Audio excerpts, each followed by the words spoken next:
Why, hello. I'm so glad to be back here and so glad to be with you again. Let's see if I can get my lights figured out so I don't have glare in my glasses. Maybe I just can't do better than this tonight. Oh, well, I'm glad to be here. And today we are going to talk about making vision boards. Now, most people think of vision boards as a representation of your goals, but I think of it as much more than a representation of goals. I think of it as a visualization of your best life. Okay? Uh, so, when I say a vision board, what I'm going to be making and what I'm going to help you make is a board um, that shows the areas in your life where you would like to achieve some level of change. Okay? Because you don't, let's face it, you don't need a visual representation if you want to keep things the same. You need a visual representation when you want to go and charter the unknown. Okay? So we're going to create a board, or we're going to create a piece of artwork or a list or something meaningful to you that is going to help you understand the areas in your life you would like to achieve some type of change. Now, the purpose is to determine your direction for the next period of time. I typically do them every year, but I know people that will do them for multiple years, or will just keep adding to them and changing as it becomes relevant to them. And how you do that is entirely up to you. Um, so you're thinking of what do you want more of in your life, or what do you want in your life that you don't already have? And we want you to write it down, affirm it, and then make a vision of it. And you want to make it as clear as you can so that you can see it in your mind, because you want to be able to see it, feel it at some meaningful level so you can believe it. You've got to be able to believe that it's possible in order to manifest real change in your life. So think about, what do you want? Where do you want real change in your life? We can think of areas of our life um, roughly as 8 potential areas. There are certainly vastly many more, but for simplicity's sake, we'll talk in terms of the first being family and pets, and we'll call that our committed, loving relationships, ongoing. They're a give and take. And then we have love and friends, which is those trusting, caring relationships that they're that next layer out. Probably not living with you, but the closest people to you in the world that are not living with you. Then our third is passion and creativity.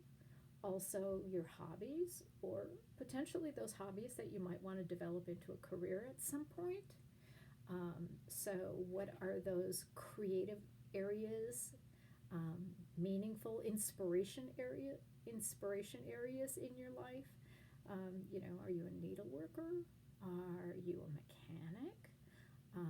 Do you ride motorcycles? Are you an artist? What are those things? The fourth is health and well-being. We all want to be healthy, and we all certainly want to be healthy in mind, body, and spirit, right? We want to have a strong physical body that'll carry us around and help us accomplish all of our goals, right? As long as we possibly can, why wouldn't we? And then we have money and prosperity. We'd like to have our financial needs met. So we've got the wherewithal to support those other areas of our life that are important to you. What is it? Is it travel? Is it learning opportunities? For me, it might be a newer, bigger Harley Davidson. Fashion and style? What is it for you? What is it that's calling for you? Um, the next would be career and your calling. What is it that you do that you bring your unique skills to day in and day out? How do you earn your keep, as it were? Um, what is your unique divine purpose according to the will of your higher power? What is it that you're doing? And hopefully you have some passion around that. And if you don't, maybe that's one of the things you want to highlight on your board, that you need to have some area in your life that you do have passion for. And last is deliberate giving. And deliberate giving, we're talking about not only reciprocal relationships, but what are those, compassionate areas of my life? How am I giving back? How am I supporting people around me? Am I leaving a legacy? Is it important to me to leave a legacy? Okay. We want to think about all those things mindfully and decide, which of those areas do we want to see change in? And I would encourage you to, for the sake of your board, your first board, to narrow it down to 3 to 4, probably no more than 5 areas of change in your life, because that's a lot of change going on to begin with. But we don't want to create, a cluster. We want to be as clear and concise with our board as possible, because we want it to be taken seriously. So, we also want to know, what is the why behind the categories for your vision? You want to know if there's a larger purpose behind the things that you want. You want to be very clear in your mind why you're asking for these changes, to ensure, number one, that you really do want these changes, and number two, it's nice to understand why you're asking for these changes. So some of the whys that we might be asking for change in our life is for compassion, which is sympathetic consciousness of others, distress. We have a desire to innately alleviate other people's distress, right? We are born compassionate beings. Compassion literally means to suffer together, right? Nobody wants to suffer alone. We all want to share, right? Share the work. Many hands make light work. So among emotional researchers, it is defined as the feeling that arises when you are confronted with another's suffering and feel motivated to alleviate that suffering. So do you want your change because of expressing compassion, or maybe connectivity? Feeling connected means feeling in touch with someone who cares about us or you care about. Each of us has an innate need to feel safely attached to another person who will be there for us in times of emotional need, in times of stress, okay? And the feeling that you belong to a larger group, or generally feel close to people, is very soothing for most of us. Scientific evidence strongly suggests that this is a core psychological need, the need to belong, and it is essential to feeling satisfied with your life.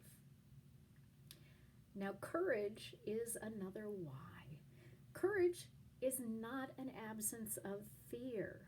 Very brave people are still afraid, but they don't let fear stop them. They recognize the fear and they keep moving through it. Yay, keep moving. They're able to manage their fear and overcome their fear, so it doesn't stop them from taking action. And bravery is actually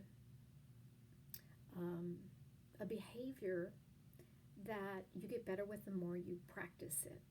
So you take small areas where you can be brave, and you develop that skill. Now, don't be foolhardy. Don't take unnecessary risks, but you can take safe, brave risks, right?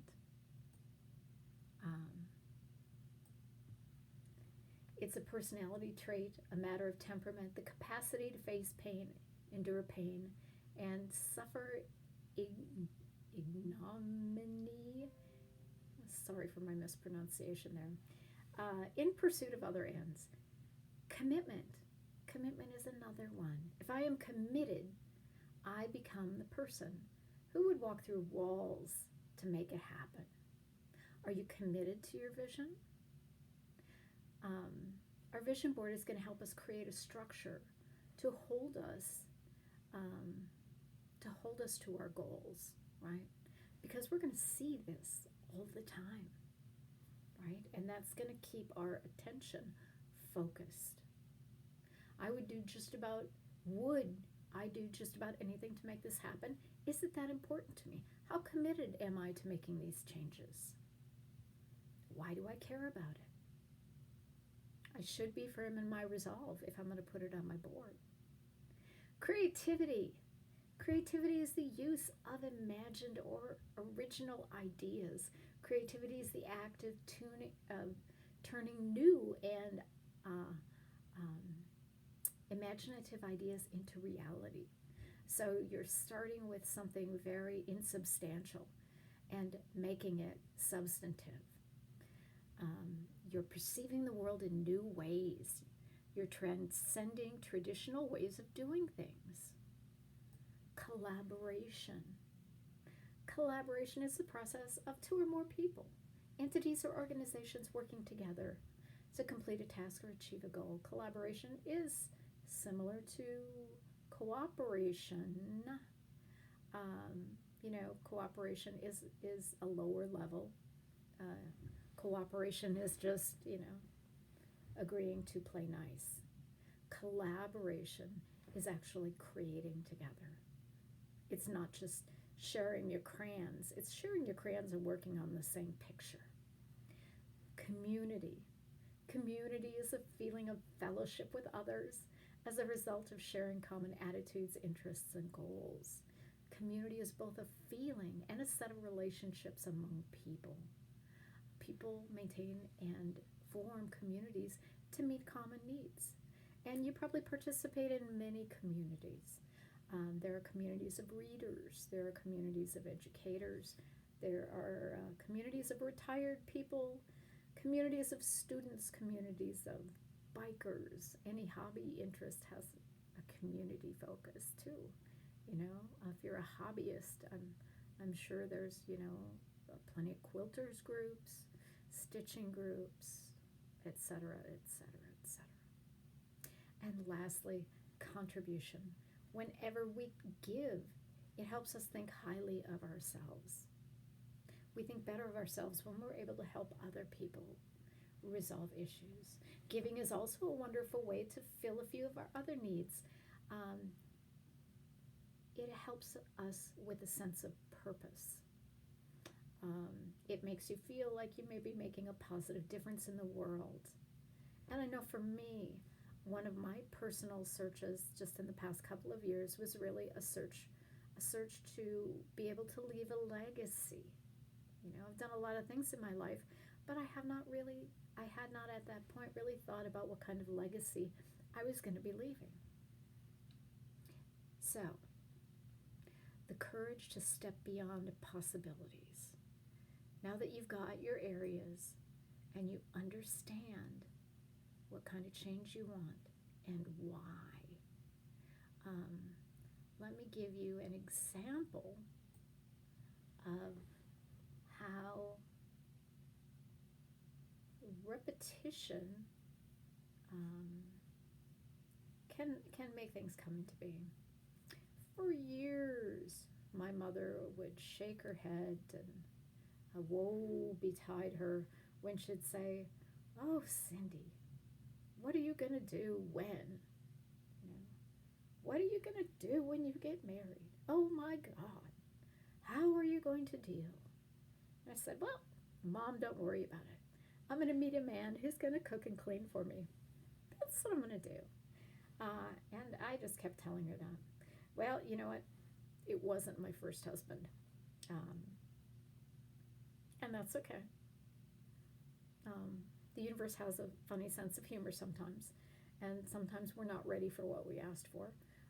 But my second husband, I'll tell you what, he was a single father, and he raised his boys, and he had worked in many restaurants, and he is a great cook, and he does clean. It's fabulous. So I finally got what I had been asking for all those many years ago, and that was just coming around, and I had no idea, but I had been speaking it into existence for years and years and years, for decades. And that is how we're going to use our vision board. Now, to start with your vision board, you're going to create a border. You're going to start with a large piece of paper, all right? Something like, I don't know, as large as you can handle, and something that's sturdy like a piece of construction paper. I would recommend at least something like 12 by 16. You can tape pages together to make them bigger if you want. You can also do this electronically. Canva, the program Canva, has a template for doing that you can drop pictures into automatically. So if you're doing a manual one like I have here, you want to create a border around the edge because this is going to contain your vision. And you want to put a circle in the middle.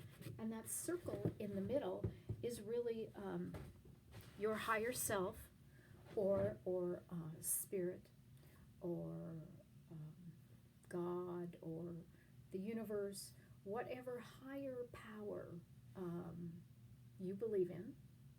And that is in the center for you. And then using drawings, affirmations, words, or pictures, you are going to, around that circle, depict your areas of change in any way that's meaningful to you. You want to draw them?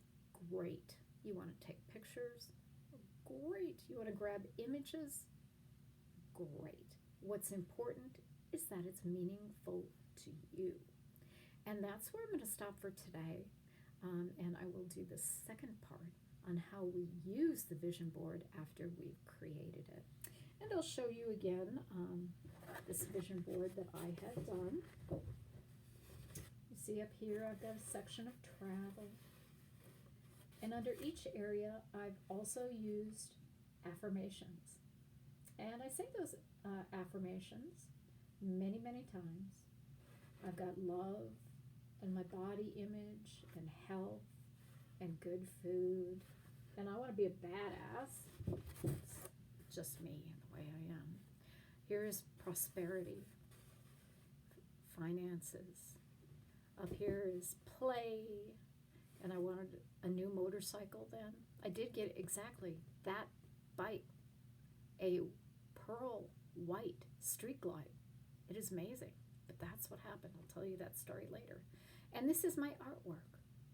You know, how I wanted my artwork to be represented, how I wanted to move forward with my artwork for the year. So that is my example, and I would encourage you to, see if this is something that is meaningful to you, and start putting that together.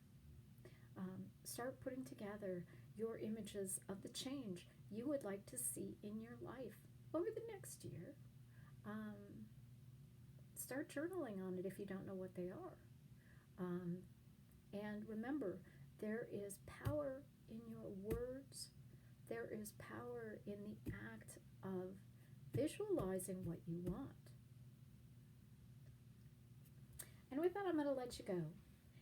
You have a fabulous night. You are wonderful. You are perfect just the way you are. You are a wonderful creature of the universe. You have a great day. And we'll see you real soon. Cindy B, Authentically Me, signing out. Bye-bye.